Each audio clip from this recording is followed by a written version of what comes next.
সর্বশেষ পর্বে আমি পুনরুত্থানের প্রথম ধাপে উপনীত হয়েছি।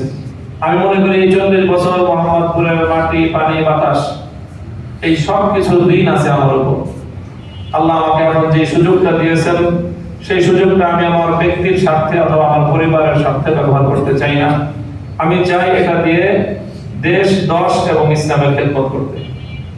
এই জন্যই আমি আগামী ত্রয়োদশ জাতীয় সংসদ নির্বাচনে ঢাকা 13 মোহাম্মদপুর আদাবর শেরেবাংলা নগর এই আসন থেকে 10 দলীয় নির্বাচনী ঐক্যের পক্ষে বাংলাদেশ খেলাফত মজলিসের মনোনয়নে রিকশা প্রতীক নিয়ে আমি নির্বাচনের প্রতিদ্বন্দ্বিতায় অবতীর্ণ হয়েছি।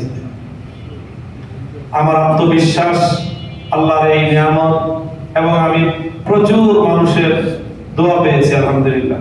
আমার 3 বছরের কারাবরণের সময় বাংলাদেশের অনেক মানুষের ঘরে ঘরে মা বোনেরা আমার জন্য দোয়া করেছেন, কোরআন খতম করেছেন, দান সদকা করেছেন, নামাজ পড়ে দোয়া করেছেন, এমনকি অনেকে বাইতুল্লাহ শরীফের গিলাফ ধরে আমার জন্য দোয়া করেছেন।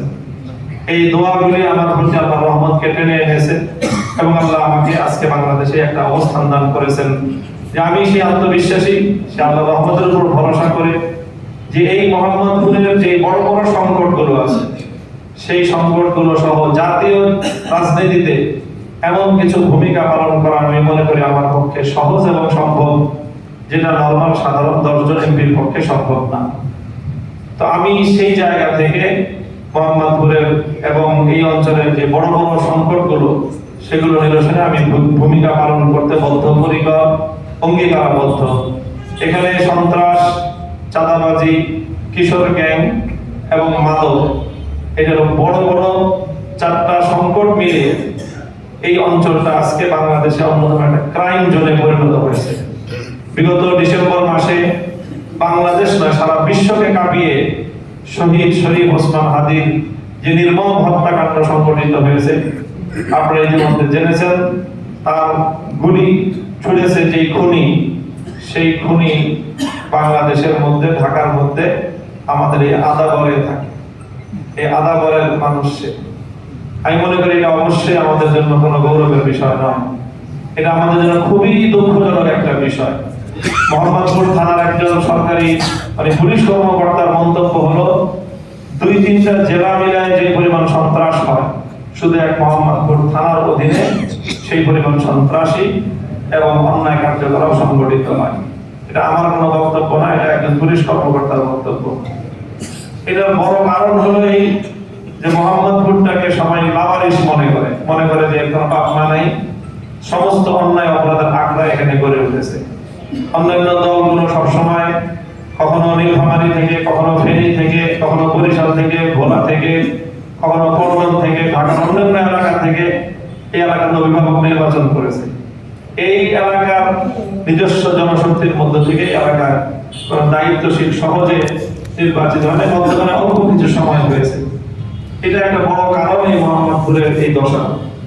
তো আমি আত্মবিশ্বাসী যে আলহামদুলিল্লাহ আমি বুকে হাত দিয়ে আল্লাহর নামে শপথ করে বলতে পারি, আমার জানা মতে আমার বিগত 53 বছরে 1 টাকা অন্যায়ভাবে ভোগ করিনি এবং ভবিষ্যতে আল্লাহ যাদের হায়াতে রাখবে 1টা পয়সা জনগণের হোক, অন্যের ব্যক্তিগত হক হোক, অন্যায়ভাবে ভোগ করার কোনো ইচ্ছা আমার নাই।